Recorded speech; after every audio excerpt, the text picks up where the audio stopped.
All right, we're live on YouTube and Facebook. And today I've got with me Mr. Showtime David Scott, one of the most energetic performers that I have ever seen that I haven't seen live. So I'm I'm I'm totally stoked to be able to talk to you because I haven't talked to anybody of your type of comedy yet. And you're like probably my 38th or 40th interview. So it's really nice to get somebody who is a physical comedian, kind of wacky, and just really a comedian who commits to being on stage and leaves it all on the stage, just like James Brown would, you know. Yeah, So I'm pretty stoked to be talking to you. Thanks for being on the show. I appreciate it. my pleasure, man. I appreciate having me on. I hope you and I not to sound like an egotistical person, but I hope you never speak to another comedian like me because my whole goal was to be as unique and one of a kind as possible. Yeah, you definitely fit the bill on that because I tell you what, I've watched the Michael McDonald video probably well since last week. You're on the talk show last week. Probably watched it 10 or 15 more times just to watch how many marshmallows you shoved in your mouth, and it was The it Yep, was good. the world's most dangerous bit in comedy. Yeah.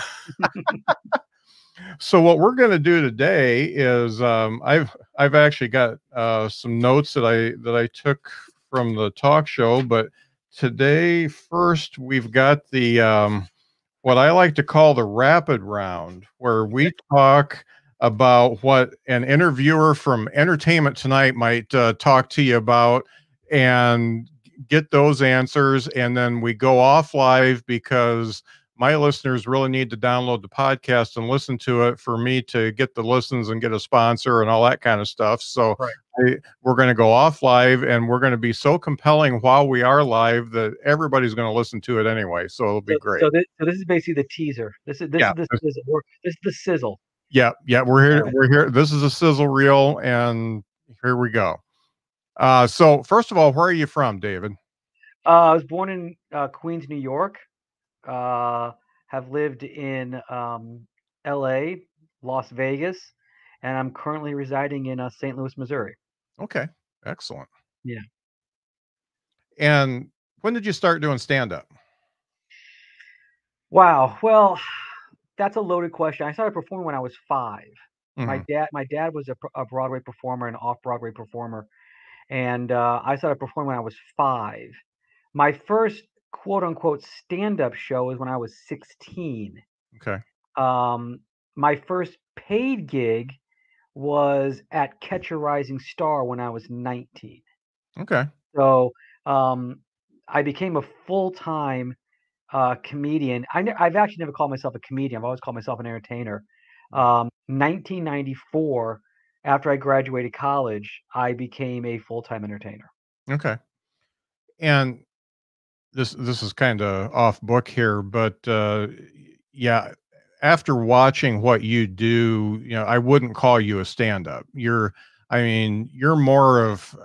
I was trying to think of who I could compare you to, and it's like Rip Taylor, Sam Kinison, and the Amazing Jonathan. If you rolled them all into one, and then added you, so No, that's great. I mean, I get the Sam Kinison one a lot. Never gotten the Amazing Jonathan before. I've always thought I was more of like uh Steve Martin was one of my biggest influences yeah.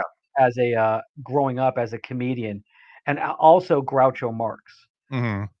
and of course Sammy Davis Jr. Hmm. So and to some extent even Dean Martin. Not so much Frank, but Dean as well. Um, but yeah, I like your analogy too. Yeah. Rip Taylor's a new one. I haven't heard the Rip Taylor one either. Yeah, and So growing up, I just absolutely loved him whenever he oh no, he was showed up on the variety fantastic. shows, and Oh, he was great. Wore the wig, had the little wand that would shoot yep, confetti out of. Oh yeah, yep, throwing yeah. the Your quarter and yeah you confetti. yeah your younger listeners will have to Google Rip Taylor. Yeah, yeah, there's definitely nobody like him currently doing anything. No one, no, and there never will be anybody like him. That was a that was a one of a kind entertainer. Yeah. So you did mention Steve Martin as an influence, which is great because on mine too. Who else do you think influenced you to do the type of act that you do? Uh, well, I mean, really, there's also Groucho Marx, um, Buster Keaton. I really have to go. I'm 50, so I grew up in the 70s and 80s, um, and there's no modern entertainers that I emulated. I Mhm. was looking at entertainers from, you know, you go back to the 1920s, you go back to vaudeville.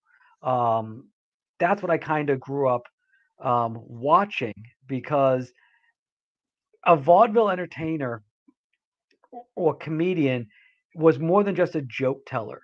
They were doing other things. They were juggling. They were doing magic. They were doing stunts. They were singing. They were dancing. They weren't limited to just a boxed in perception of what comedy is. Mhm. And I was so bored watching just a comedian that when I saw someone like Steve Martin, I'm like, that looks like fun.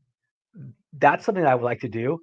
How can I make money doing that for the Mhm. next 28 years?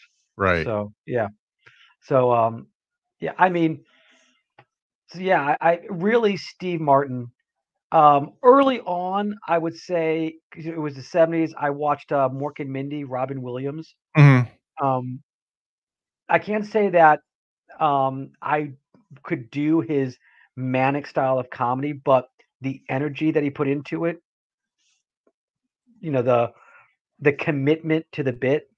Um, um, so yeah, and a little bit of Kinnison growing up, a little bit of Bill Hicks, Mhm. because I do believe you have to have the yin and the yang of Mhm. comedy. You can't just you've got to balance off the crazy with something, grounded.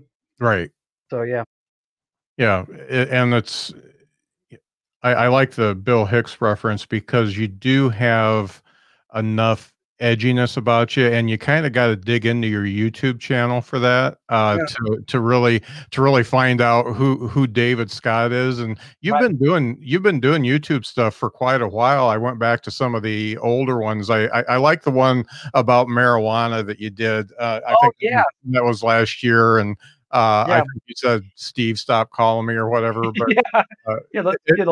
I did one about marijuana. I did one about lawn darts. I did one about Sex and Music, The Electric Slide, but yeah, but again, you're right. You balance off the wacky with something that is sort of edgy, and that's how you hook people in. Because right. if you're just edgy, that's that gets really irritating. If you're just wacky, that gets even more irritating. But if you balance out the two, and the key is finding that balance. Right.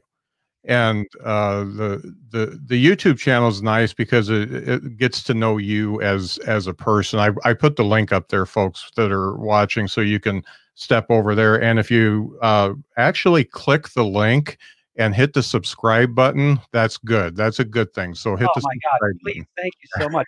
I've been trying this Showtime Talks is my only YouTube channel now. I had other YouTube channels, Mhm. and, when YouTube first started, I had a YouTube channel, and I actually had, one video had, like, you know, 80,000 views or whatever. I was like, "Okay, this is something, we can make it," and then Google bought YouTube, and I lost everything. Yeah. I lost the entire channel, and I was like I've never been able to rebuild it. I've been trying to rebuild it slowly and slowly and slowly. So Mhm. Showtime Talks. Like and subscribe, please. It means the world to me.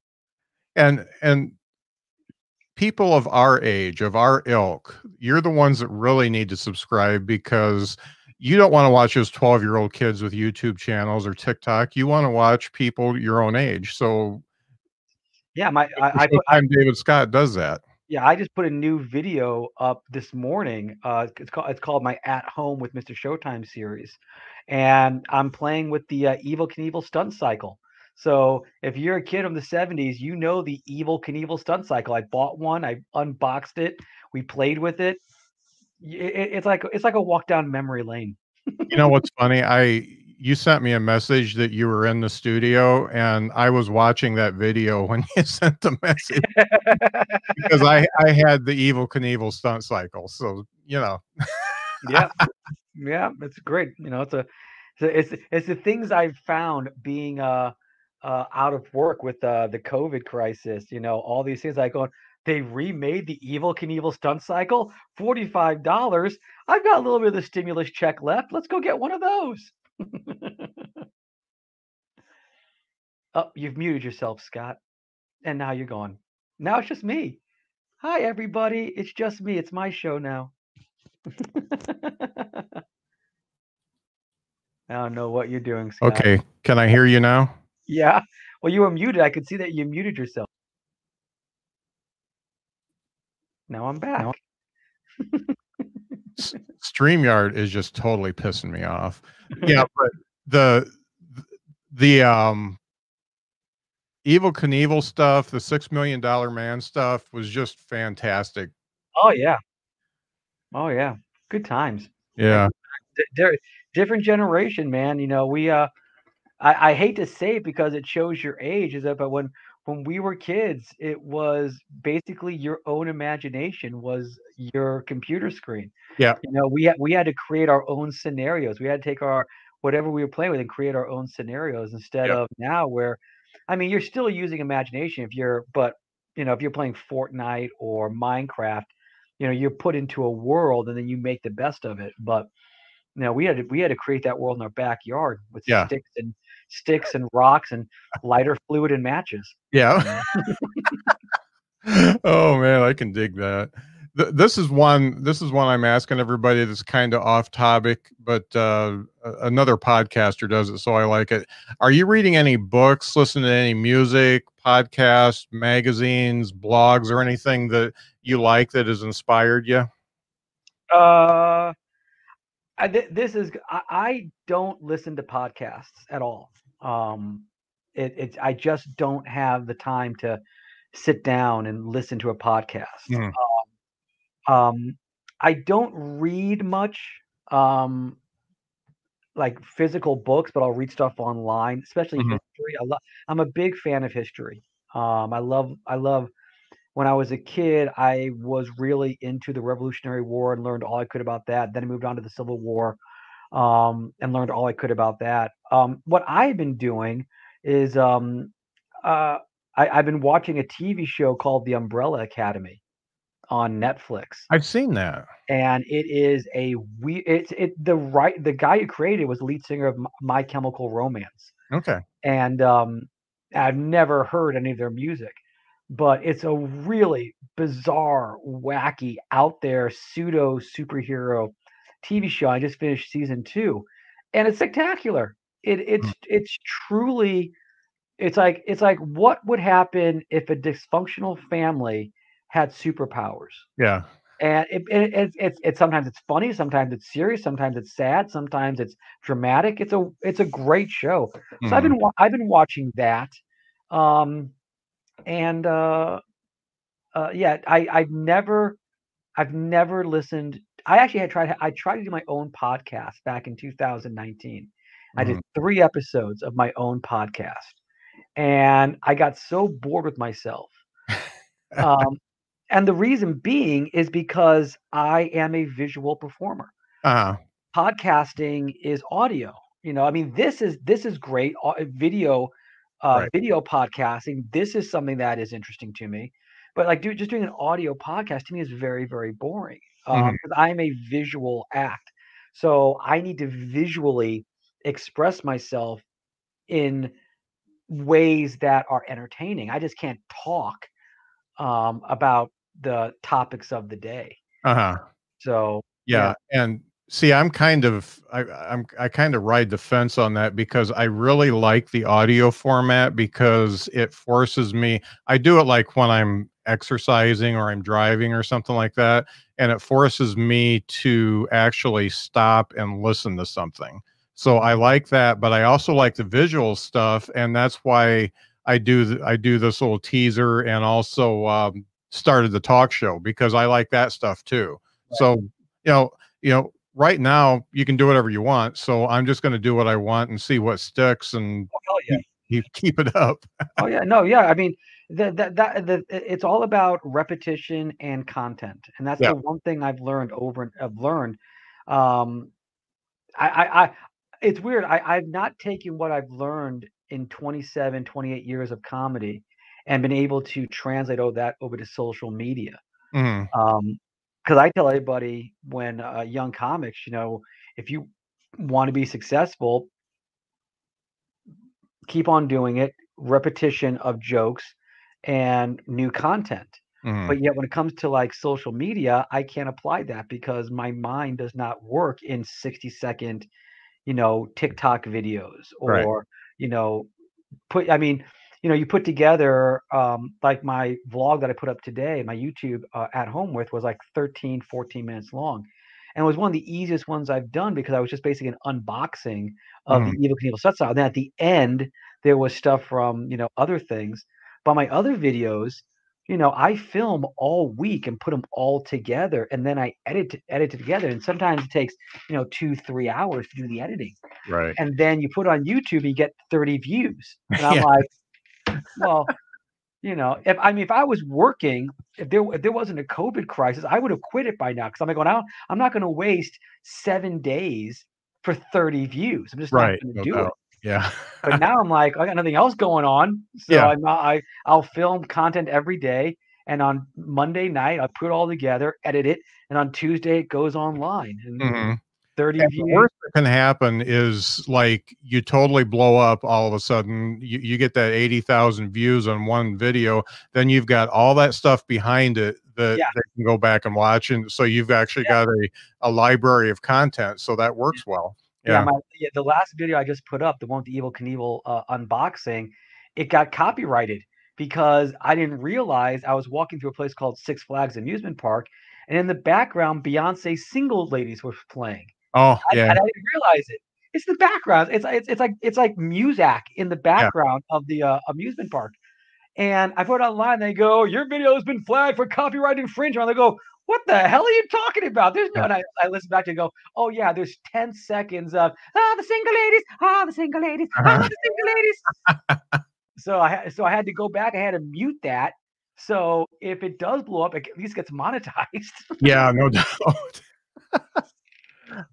That stuff with the music just drives me crazy. And the funny thing is I look for a lot of independent podcasts and I see these podcasters like using music. I mean, you're a Kiss fan, so somebody will use Rock and Roll All Night Right. to open their podcast and they don't get flagged for it. But I know if I use 10 seconds of a Judas Priest song that I like, then I'm going to get flagged and my whole podcast is going to blow up. So I don't touch Yeah. anything that No. is licensed in any way. No, that's the smart way to do it. I mean, I would if I didn't want to monetize, I wouldn't give a shit. But Yeah. you know, Yeah. but eventually I gotta go. Maybe they'll blow up, and maybe one of them will monetize out. So Yeah. Okay. So last question for the rapid round. What comedy album or special would you consider to be your all-time favorite? Oh well, it would be a Wild and Crazy Guy by Steve Martin. Uh, Hmm. Probably the epitome of live comedy recordings Yeah. because um, yeah, because even though you're listening to the record, you can visualize it, everything's going on. Yeah. Because again, he's a visual act. Steve Martin's Yeah. a visual act, and he puts his act on an album. This is an album, Hmm. and you can visualize he's doing a thing about juggling cats Yeah. or playing the banjo. You could arrow through the head. You can visualize it. So yeah, I without a doubt, if you've never heard Wild and Crazy Guy, um, Steve Martin, it's brilliant. It's Yeah. absolutely brilliant. So I wore that one and Let's Get Small out. let's get small. Yeah, Yeah. absolutely. Yeah. Those were great albums. Okay, folks. Well, this has been the rapid round with Mr. Showtime David Scott. Look in the comments. I put the link to his YouTube channel. Get over there and subscribe. I'd like to see those subscribers go up. And then if you want to hear the rest of this, you're going to have to subscribe to Behind the Bits and listen to it when it comes out.